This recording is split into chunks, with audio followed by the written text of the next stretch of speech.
Thank you so much, Sylvia and everyone, for this webinar, for this Climathon, for keeping it the way it is.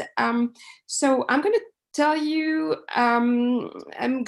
about energy poverty and consumer challenges at the time of the COVID.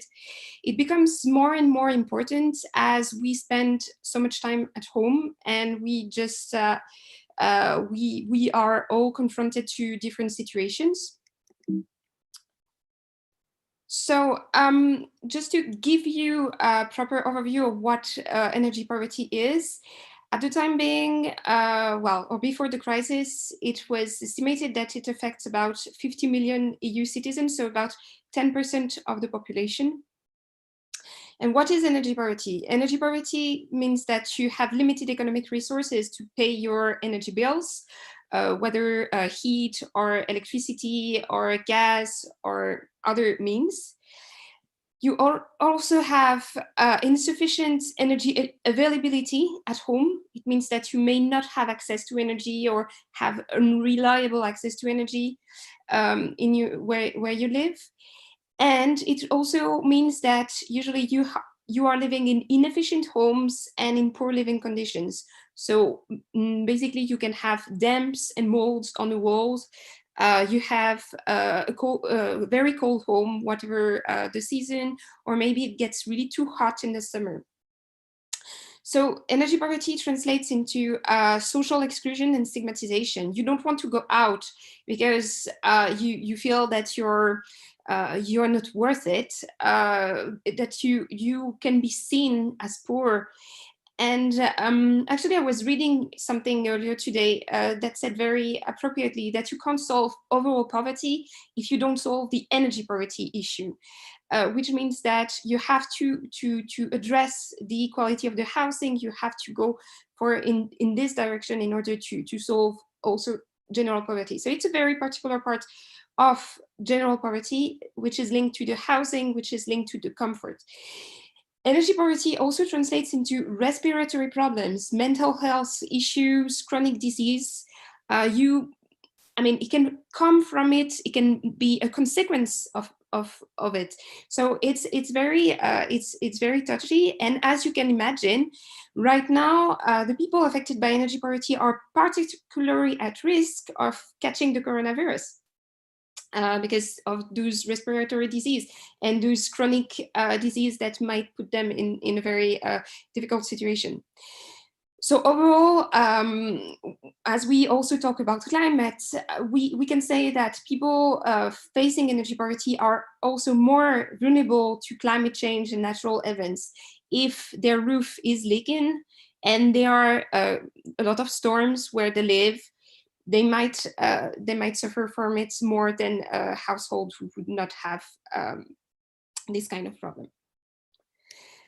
So energy poverty, there is a new framework. There are new priorities since the Clean Energy for All package. So overall, the European Commission is now pushing member states to set up a better picture and data set of energy poverty. Right now, we are still, there are a lot of figures and a lot of numbers, but they are not really well connected or well coordinated. So now from this year, there should be better acknowledgement and monitoring of energy poverty. There is also a European definition of what energy poverty is. It turns around three causes that I already mentioned: a low income, high bills, and poor energy efficiency. There are also, the European Commission has also asked for better targeted policies, such as policies to avoid disconnection in case of non-payment of the invoices. There should be also more proactive measures for energy efficiency targeted at vulnerable and energy poor consumers. Energy poor consumers should also benefit from the energy transition, which means like energy communities, smart meters, as you mentioned earlier. One of the projects with the Green Deal is to provide guidance for member states, because not all EU countries address the phenomenon the same way. Some take it a little bit more lightly, some take it a little bit more, they don't acknowledge every aspect, so they need help. And the last point is that the Just Transition Fund that you must have heard today about in the Green Deal should also be one of the tools that will help alleviate energy poverty in Europe. So the EU is financing a lot of programs and strategies against energy poverty, starting from the Energy Poverty Observatory, called EPOV. It started in 2017. You can find a lot of resources on what energy poverty is, some programs, some projects. You can connect with a lot of people. If you are interested, I can also share more documents about that. There are also some project funding through Horizon 2020 projects, such as Assist Together or STEP, that was set up by consumer organizations. There is also the Covenant of Mayor, an initiative at the local level that aims to improve the climate objective of mayors. And basically, they have some requirement towards energy poor people. And as I said, you have energy efficiency and renovation strategies that put really energy poverty at the core. Recommendations to member states, targeted recommendations, and there is also this Citizens Energy Forum, which is a platform where different kind of stakeholders, including regulators, are put together in order to talk about different consumer issues, and in particular energy poverty. So, turning to this outbreak that we are facing, the coronavirus, the COVID-19. As you all know, as we all know, it's really changing the way we experience our home. It becomes more than a roof with a kitchen and a bed. Our home are becoming refugees against uncertainties. It's where we work, it's our classroom, if it's our dining hall, our playground, our fitness center, it's now a gazillion of things that were not that evident before. But the thing is, for certain people, the home is not a shelter or refuge against the uncertainties. It bears a lot of challenges, especially when you are already facing a lot of material deprivation. So you may face isolation, depression, anxiety, exacerbated by this feeling of lockdown that is within you and of course imposed by your country. You may be living in overcrowded homes where you live with your grandparents, with your smaller brothers and sisters. You can't do properly your homework, for instance. There might be more risk of infection. As you know, if you can't put affected people affected by the coronavirus, if you can't separate them, you might get contaminated too, and this is of course a very big issue. You're losing your privacy, you may face domestic violence. So it's a combination of economic, social, physical, and psychological vulnerability which gets exacerbated during the outbreak, and this can have a tremendous negative effect over populations that are already poor, already energy poor. So what we see is that there are new electricity consumption trends that will have more impact on vulnerable and energy poor consumers. Overall, there is a electricity demand is lower because large users such as companies, industries don't really use their electricity as much as before. The thing is, this overall gives a certain picture, but for the household, the situation is completely different. For instance, fewer people commute and need to prepare for school. So there used to be a 7:30 peak for household consumption. Now it's delayed by 1 or 2 hours. People cook more and eat their meals at home, so they use more electricity at midday. On average, the domestic consumption is not rising so much, but in certain situations it is, especially for big families or families with kids and families with low energy performance standards, or families who need to, everyone need to connect to their laptop if they have to the internet or to electricity in order to homeschool or in order to work. And the thing is, when you already have a low energy performance, this will translate into higher bills. The thing is, there are also people are staying more at home. So when in the places where the spring hadn't started, when the COVID hit, it means that their heating bills have been higher so far. So it also translates into higher bills, bigger spending that you may not have at the moment. And if the lockdown lasts for long or restarts next winter, when temperatures become more extreme, such as, I don't know, a heat wave or a very cold winter, it will be particularly significant. So there is this overall tendency that domestic consumption will go up. It will depend really on the quality of your housing. And overall, there is also another form of vulnerability that is spreading. It's the risk of scams, of unfair commercial practices, of fake news. We are all becoming a little bit desperate, so we are more eager to listen to scammers or people who might want to sell something that we might not need, in particular an energy contract. So what are the countries doing? There are some general measures that you have heard about. So measures to address unemployment, the loss of income, also housing deprivation. So there is, the first one is a lot of direct and indirect financial help, including benefits and the postponement of certain taxes. There are some measures for the families.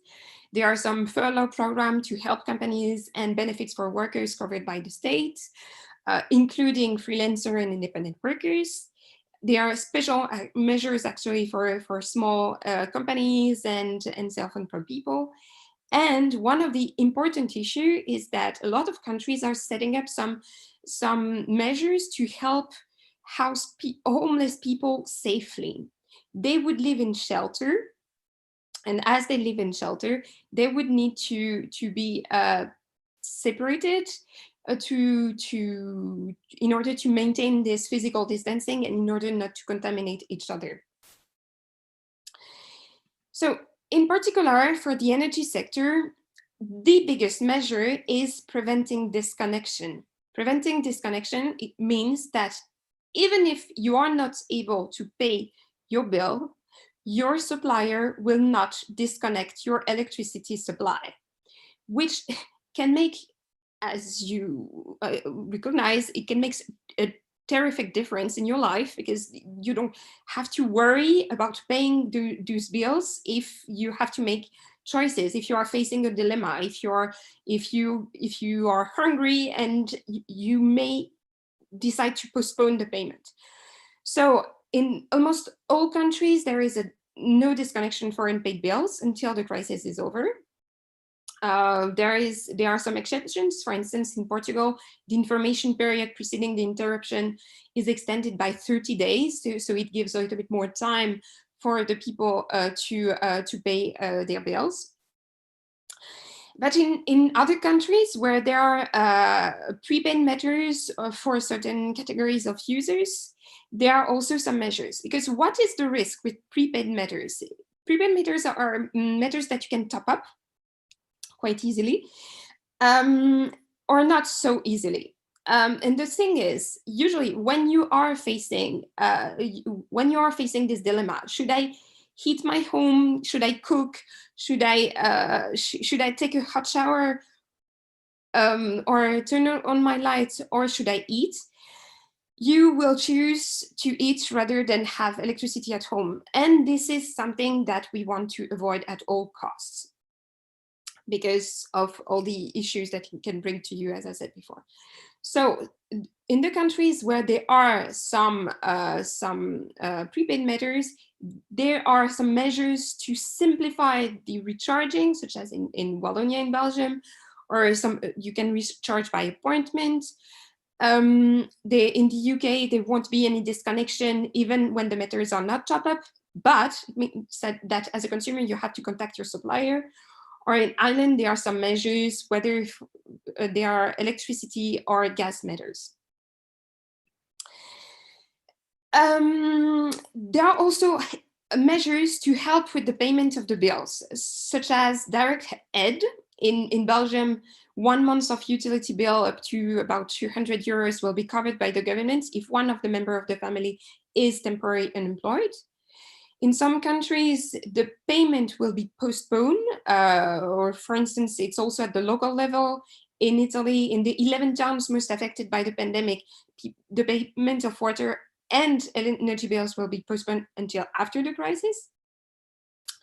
In France, energy bills of very small companies, less than 10 employees, are suspended for the duration of the emergency, which help also we were talking more about household consumers, but if you think as a very small companies, usually they are family business and they are family people. It's just an extension of what a domestic use is. And in Spain, for instance, there are also the postponement of mortgages and payment of energy bills for people who have lost their jobs or source of incomes. And the last measure are payment plans, because what's important in the payment plan is that you keep on paying, but you pay at your own rhythm, which helps you balance a little bit your account and not accumulate debt. Because one of the big problem with the measures that I mentioned before, or it would be to accumulate debt and get in a worse situation after the crisis than you were before. Other measures, I will be very quick. So you have, for instance, a longer period to claim some social bonus in Italy or in Spain. You can have the invoices in electric formats if you hadn't requested them before in Italy. Or for instance, there is no increase of the tariff during the emergency period, which means that overall you will keep on paying the same amount. So this situation is really terrible, and I hope that we'll get out of it as soon as possible and as smartly as possible, which includes also with as many green policies as possible. But the thing is, I have those big unresolved questions that will completely affect consumers and energy poor people. And there it will affect us all. It will affect our purchasing power. It will affect the way we experience our home, the way we experience our energy consumption. So we can really wonder, is working from home the new normal? How are utility going to bear the cost of having so many people potentially delaying paying their invoices? Will there be an urban exodus? You realize that you don't need to live in a very small apartment in a very big city, but maybe you're better living out in the countryside. So maybe it will have an impact on your electricity consumption as well. Will the recovery plan be enough? How will we solve the employment crisis? Who's going to pay in the end? Because there might be a question about that. And this question was asked before, and it's absolutely critical. How are things going to be paid? We shouldn't be paying for a bailout of our companies and also as citizens and taxpayers, and as energy consumers in our bills. I mean, the tax policy should be designed in a way that is fair for everyone, in order for everyone to recover. And the question is also, should we set up a fundamental right to energy in order to avoid at any time, whatever our circumstances, being disconnected? So I have a few recommendations. I'll be happy to exchange about that if you want me to. The thing is, those are the things that I've observed looking at this situation. That the first is that support measures should be provided without asking, because most of the time, vulnerable people and energy poor people don't know how to claim their rights. They might not have access to internet. They might not have access to a laptop. So basically, they don't know where to turn to. And as there is this physical distancing, it might be even more complicated to ask for help from a social worker. The second one is the one that I mentioned. So some utilities are likely to suffer, and government should balance really the cost of their recovery. We shouldn't have to pay twice as energy consumers and as taxpayers. We have to find a balanced way to address this. The third is addressing energy poverty. Addressing energy poverty means addressing many underreported health issues. If we find ways to address energy poverty, overall, our societies will be much better. Green energy strategy, green exit strategies will be essential, including bold renovation plans. I mean, investing in renovation means having better housing, so means having less people affected by energy poverty, less also health issues. But it also means job creation, and creating more quality job is really essential. So overall, I think that governments and the European Union should really increase the social protection and have a holistic approach to address economic, social, and environmental issues together. Now is the time. So now is really the time to sue those issues together and be bold about that. Thank you. Thank you, Marine. Thanks so much for your presentation. Yeah, I will maybe just ask you a question that was asked in the comments of the YouTube channel. And I think it goes back a bit to what we've been discussing already quite a lot today. So who should pay for this in the end?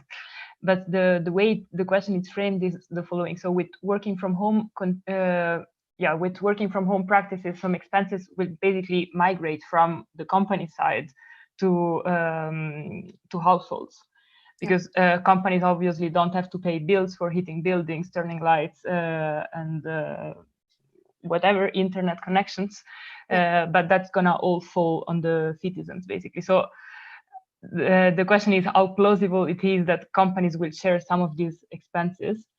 And I think if we want to look at it a bit more broadly, because you spoke a lot about all the measures that from a European perspective can be taken, but so beyond policy, what else can be done? So either at the business level or even at even smaller level, so at entrepreneurial level maybe, so that we can talk to our participants. Well, what's super interesting now is that we see more and more companies setting up some programs, some moratorium themselves, without even I mean, for instance, EDF in France, they have decided to reimburse a part of the invoice to the most vulnerable consumers. I mean, it might not be huge, but it can make a huge difference. When every month you have to count how much you have on your account, and now with this situation, you don't know, you have to really keep the costs really low.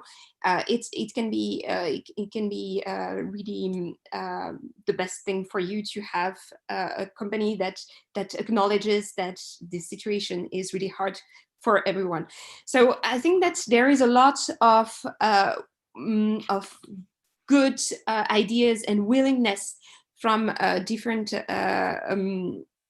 different stakeholders to do things right. But I think it's also important as the civil society to say what we are okay to do and what we are not. I mean, we see that right now with the big issue with the bailout of airlines, for instance. There is this ongoing debate over vouchers. I mean, if you had booked a flight and now you cannot take it because all flights have been cancelled. A lot of companies are providing vouchers, and you can say, no, I don't want a voucher. I want to get reimbursed. And normally, EU law guarantees that you get reimbursed.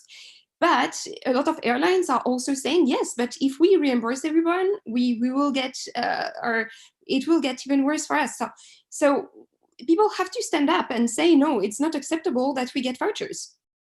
So it's really, I mean, it's also the time to not to look for one solution, but maybe to look for 2, 3, or 4. It's the time to be innovative and creative about the solution, and also about what we want. Maybe we okay, the ideal solution would be back to normal, everything back to normal, but with a better climate plan. And but maybe we are also ready to accept this and that and that. Great. So great to hear that indeed there is it's not the only option waiting, that from the European level or from the policy level, there are some good measures being taken, but also, let's say, from a citizen standpoint, there are actions that can be meaningful as well. Yes. Thanks so much. It was great having you on the line. Thank you. Yeah, if you want to stay connected and listen to the next talk, feel free to do so, or you can just simply. Okay. Thank you so much. Thanks, Marine. Thanks so much. Thank you. Bye-bye.